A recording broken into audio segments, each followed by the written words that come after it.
Bismillahirrahmanirrahim. Assalamualaikum warahmatullahi wabarakatuh. Perkenalkan teman-teman semua, namaku Muhammad Azinul Haq, biasa dipanggil Azin. Alhamdulillahirabbil alamin. Assalatu wassalamu ala asyrafil anbiya'i wal mursalin wa ala alihi wa sahbihi wa man tabi'ahum bi ihsanin ila yaumiddin.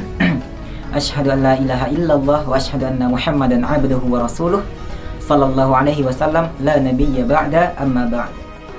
Alhamdulillah, marilah kita senantiasa bersyukur pada Allah Azza wa Jalla, karena hanya dengan karunia Allah lah, dengan izin Allah lah, kita masih bisa bertemu pada pertemuan kali ini teman-teman semua. Dan salawat beriringan salam tak lupa pula kita sampaikan kepada junjungan kita Nabi Muhammad sallallahu alaihi wasallam. Allahumma salli ala Muhammad wa ala alihi wa sahbihi ajma'in. Baiklah teman-teman, pada pertemuan kali ini kita akan membahas tentang puasa yang akan kita lakukan pada bulan Ramadan ini teman-teman. Kita tahu bahwasanya suatu amalan itu tidak akan bisa bernilai tanpa ada niat yang kuatnya teman-teman. Tidak akan bisa berjalan dengan baik, tidak akan menjadi amalan yang sempurna tanpa niat yang sempurna juga teman-teman. Maka seperti itulah juga puasa pada bulan Ramadan ini teman-teman. Sebagaimana mungkin kita sudah pernah mendengar kajian-kajian sebelumnya, kita tahu bahwasanya Ramadan ini adalah bulan yang sangat mulia teman-teman, bulan haram, dimana di bulan ini diturunkan Al-Quran. Dan pada inilah kesempatan kita untuk memperkuat amalan kita. Bulan Ramadan, kita tahu bahwasanya pada bulan ini semua amalan dilipat gandakan teman-teman, terkhusus juga pada amalan utama kita pada bulan ini, yaitu amalan puasa kita yang akan kita lakukan insyaallah 1 bulan penuh. Nah, berdasarkan hadis yang pernah saya baca teman-teman, Allah mengatakan bahwasanya setiap amalan pada kaum manusia atau keturunan Adam itu dilipat gandakan 10 kali teman-teman. Dan akhirnya semua amalan tersebut juga akan bercabang sehingga akan bernilai 700 kali dari amalan semisalnya gitu. Dan Allah mengatakan bahwasanya untuk khusus untuk berpuasa ini Allah yang akan menerimanya, karena Allah mengatakan bahwasanya ini adalah amalan yang dari Allah sendiri dan Allah akan yang membalasnya secara langsung gitu teman-teman. Karena apa? Karena kita telah meninggalkan syahwat dan makan kita selama bulan Ramadan, selama kita berpuasa, karena Allah Azza wa Jalla. Begitu indahnya puasa kita ini di mata Allah Azza wa Jalla teman-teman. Nah, daripada itu marilah kita senantiasa teman-teman untuk selalu memperteguh amalan kita, terkhusus untuk amalan-amalan sunnah-sunnah lainnya yang ada pada bulan Ramadan ini teman-teman. Karena kita tahu bahwasanya kita adalah makhluk yang penuh dengan dosa, umat atau hamba yang penuh dengan dosa, maka tiada jalan yang lain yaitu kita untuk mempertebal amalan-amalan kita jauh melebihi daripada dosa-dosa yang pernah kita perbuat selama ini. Nah, daripada itu teman-teman, kita mengingat juga kan, karena kita udah ingin untuk memperkuat niat kita dalam berpuasa dan beramalan pada bulan Ramadan ini, dan juga kita tahu bahwasanya amalan Ramadan ini sangat mulia dan sangat berlipat ganda amalannya di mata Allah, dan terkhusus untuk yang berpuasa kita dibalas langsung oleh Allah Azza wa Jalla teman-teman. Nah, maka kita perlu meninjau juga bagaimana sih kita harusnya dalam bulan Ramadan ini agar menggapai hal-hal tersebut teman-teman.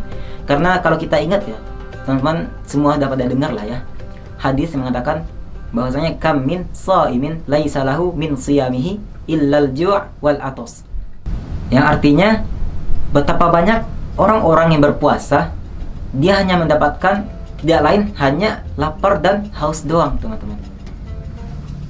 Itu dibilang dalam hadis Rasulullah SAW mengatakan itu banyak ya, kam min shaimin, itu banyak dari orang-orang yang berpuasa gitu. Takutnya kita termasuk dalam orang yang banyak itu, karena hanya segelintir orang yang benar-benar mantap dalam puasanya, benar-benar diterima amalan puasanya gitu teman-teman.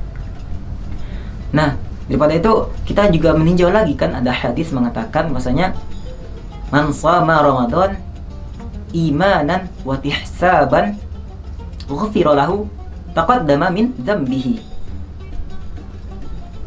Artinya adalah barang siapa yang berpuasa pada bulan Ramadan dengan penuh keimanan dan ihsaban ihtisab, maka Allah akan mengampuni, ghafira lahu, Allah akan mengampuni taqaddama min dzambihi, dosa-dosanya yang telah berlalu. Tapi kalau kita maknai hadis ini akan berkaitan dengan hadis sebelumnya, teman-teman. Bagaimana kita bisa mendapatkan ampunan Allah gitu dalam selama kita beribadah di bulan Ramadan, yaitu dengan tidak hanya sekadar menahan lapar dan haus doang, teman-teman. Tapi kita juga perlu melakukannya dengan penuh keimanan, dengan ihtisab, atau kita sempurnakan semua amalan kita dan benar-benar kita tujukan kepada Allah Azza wa Jalla, teman-teman. Coba bayangkan gitu, kita capek-capek berpuasa, tapi ternyata mata kita masih melihat sana sini. Kita mengatakan bahwasanya kita mengharapkan ridha Allah, kita mengharapkan Allah akan mengampuni dosa-dosa kita yang telah berlalu pada bulan Ramadan ini. Tapi kita tetap melaksanakan hal seperti itu gitu. Allah sedih gitu. Kenapa ketika kita bisa menahan lapar dan haus kita, tapi kita tidak menahan hal-hal yang mengundang amarahnya Allah, teman-teman. Maka untuk itu aku ingin mengingatkan kepada kita semua, dan terkhusus untuk diriku sendiri pastinya ya, karena aku adalah manusia yang tidak lepas dari dosa-dosa, bahkan lebih banyak mungkin daripada teman-teman semuanya. Marilah kita kuatkan semua amal ibadah kita, kuatkan niat kita di Ramadan depan, atau di Ramadan ini, atau di Ramadan selanjutnya gitu. Kita kuatkan niat, kita perkuat ibadah kita, dan kita jauhi semua hal yang akan merusak semua amalan-amalan kita atau merusak puasa kita pada bulan Ramadan, teman-teman. Semoga pada bulan Ramadan ini Allah terima amal ibadah kita semuanya, Allah ridhoi, sehingga Allah memberikan ampunan kepada kita. Karena ketika Allah sudah mengampuni kita, Masya Allah, itulah yang kita tunggu-tunggu, teman-teman. Karena seorang masuk neraka itu karena dosanya, bukan karena sedikit amal. Masya Allah. Saya Muhammad Azim Nur Haq, mohon undur diri. Wabillahi taufiq wal hidayah. Assalamualaikum warahmatullahi wabarakatuh.